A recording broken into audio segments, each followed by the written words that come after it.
For those unaware, your story began with 3 years of architectural school, a year in an office, then the full-time pursuit of a dream. It must have been a dream at that time.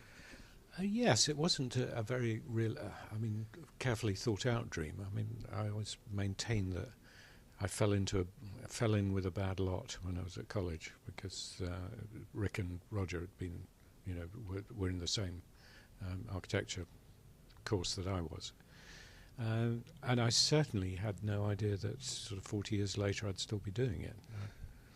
Yeah, I remember you saying it would be, I think, 45 years next year. You'd said, I don't know in 45 years if I'll be doing this, and here you are. It's almost too late to go back, isn't it? In the summer of 67, you said you couldn't imagine doing this in 45 years. What haven't you done that you could imagine doing that you would really like to accomplish? I suppose really it would have been to actually just to have done a bit more work. I mean, to have put out maybe one or two more albums than we actually achieved, because it did take us a long time to do the albums, and sometimes we spent time on things that just never came to fruition or whatever. But I still think there's a few things that we never did quite do or could still do. I mean, we've never done an Unplugged, for instance, and at one time we talked about doing it, and there were a lot of really interesting ideas. I mean, Dave had one idea where he thought we could do it not only as an acoustic set, but we would also not use any electric light. Everything would be done with candlelight or whatever, which would have been a nice project to have got done. There's certainly lots of places that we've never played that I would have liked to, because so much of our playing career was spent where the work was, which was of course Europe and North America, whereas now so much of the Far East has opened up, Eastern Europe and South America, for instance. So there's always things it would have been nice to have done. Have you traveled to places and thought, while you were there as a tourist, that, wow, I'd really like to play? What cities in particular? Well, I think Rio. Yeah. I think all those sort of Rock in Rio shows and so on always look just fantastic. And the fans in South America are absolutely rabid. I've never experienced fans with more passion than those. Sao Paulo, for instance, they go crazy. Yeah. This project is all-encompassing. This has been mammoth, massive, incredible. A reissue project, rarities, alternative tracks, things, as they say, in the back of the cupboard. How did this ball get rolling to do this project? I think probably it was a mixture of record companies saying, come on, let's do something, and us finally conceding that actually there really is an appetite out there for people to hear not only the original, but maybe the things that it grew from. And I think, looking back originally, I think we felt very strongly that it was very important only to put out exactly what we felt was the very best of whatever we'd done, and we'd sort of honed it and made it to the correct version, and that was it. But I think in this day and age where perhaps, it's curious, but people take the history of it all more seriously. 40-odd years ago, there wasn't any history. It was just something that it was knocked out and that was it. But now people are really interested in where the ideas came from, or where the influences came from, or where you went on your way to producing some specific song or soundtrack. We're going to get into some specific songs for sure. I had the pleasure of listening to them in Jimi Hendrix's Electric Lady Studios this morning, which was surreal, hearing David's blistering guitar in Jimi Hendrix's studio and hearing your drums pounding out through that great system in there. So we'll get into some specific songs. The title of the project, I suspect that's another EMI concoction. Why Pink Floyd? Oh, no. I think that was campaign. Probably Storm, wasn't it? Was it Storms? Yeah. No. And as usual, it took 2 years to come up with, I would think. What do you think? 2 years? I'm staring over at my EMI representative. Did you come up with the name or come up with the concept? Oh, neither of that. Just the name. Just the name. But Wow. we've often found that it takes far longer to come up with an album title than to actually make the record. Did he explain to you the title, Why Pink Floyd? Or It's sort of fairly obvious. Well, I mean, it can be interpreted in different ways, and of course, that's what we like. Yeah. How did you interpret it? I mean, the response is why not? Why not? Yeah. But it was it was very good because you're always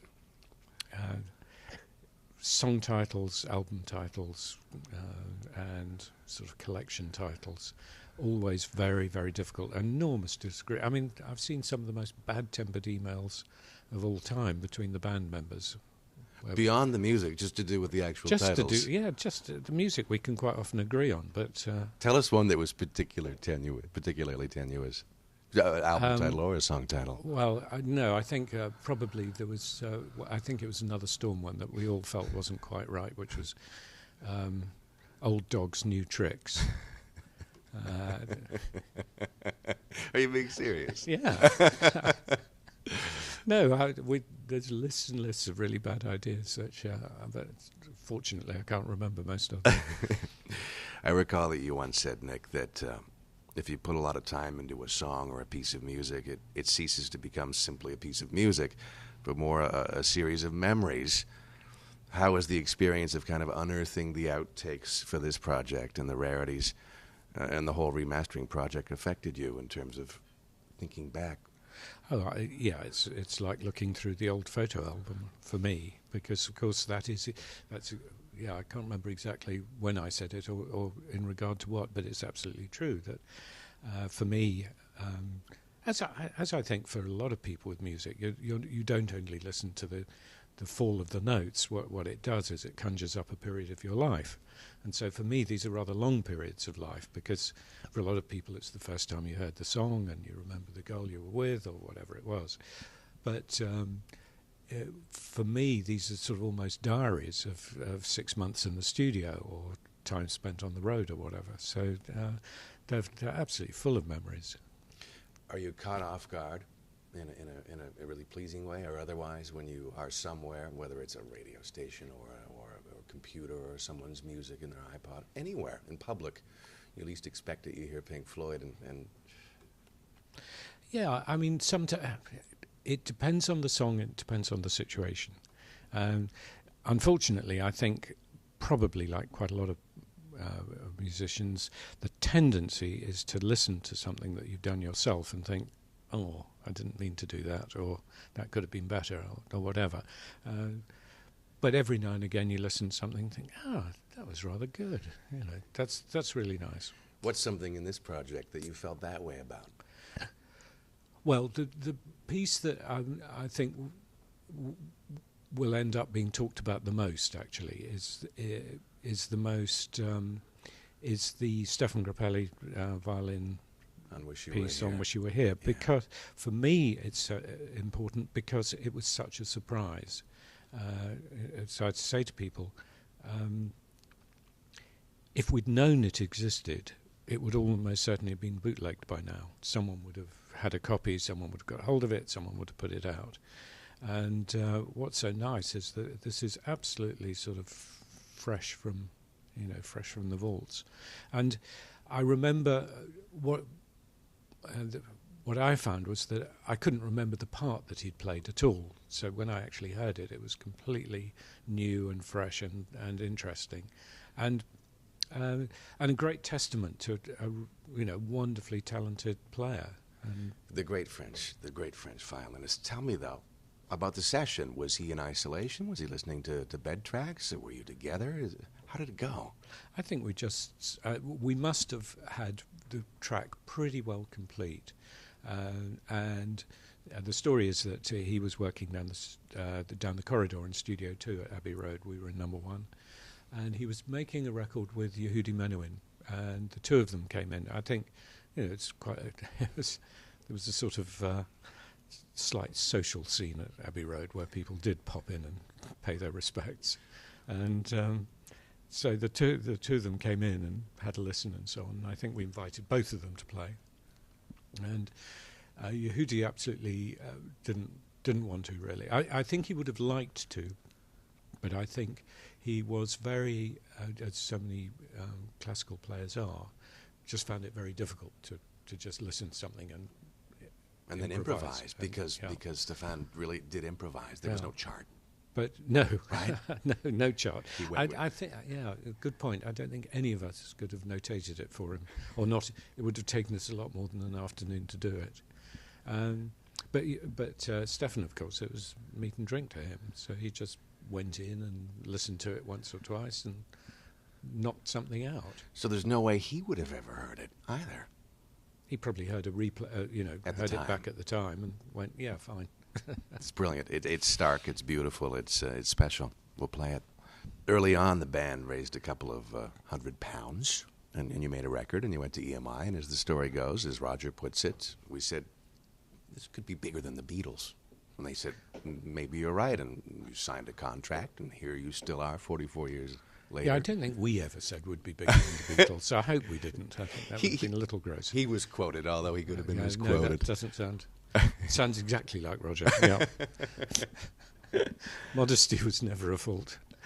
The Beatles were obviously a catalyst for so many bands. I know the Byrds, once they went and saw the first film, we have to have a band, and on and on and on and on. How much of a catalyst were they, specifically for Pink Floyd? Well, I'm not sure that the Beatles were a catalyst for us, actually. I think we were very driven by the R&B culture of the time, that actually we wanted to be like the Yardbirds, the Rolling Stones, John Mayall, the Tridents, Jeff Beck, people like that. And that's what put us in a band together. Where the Beatles came in was that they transformed the industry, so that first of all, the most significant thing from our point of view was that they were I think Sgt. Pepper was the first album that outsold a single.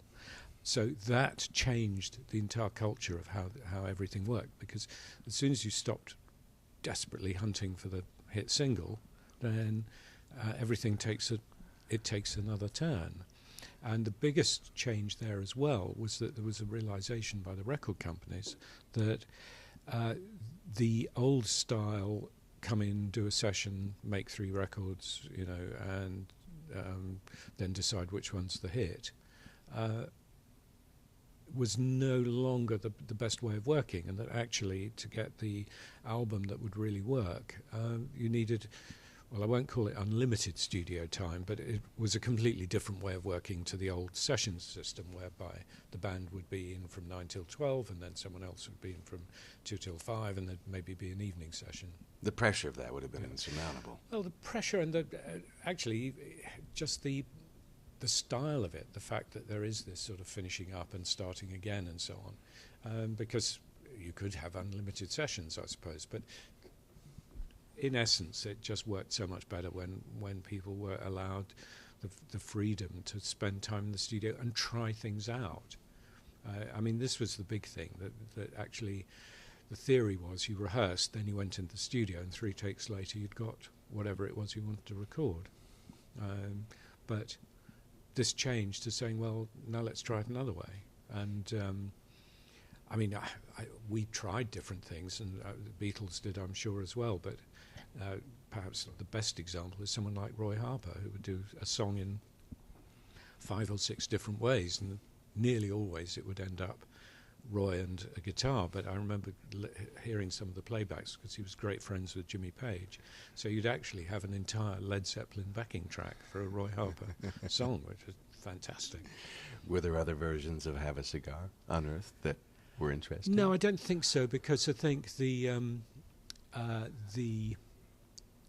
song itself was, because of the way the band worked, we would agree on an arrangement, and that arrangement would be perfected, and when we got that, basically when we got the bass and drums down, that is how it would stay. We'd never go back and try and re-record that. It was very much now you'd probably have clicks and ways of ensuring that you could go back, and in fact I've done it for a number of things, where you go back in and you completely redo a drum track. Sure. But at the time that was sort of absolutely not an option, I suppose.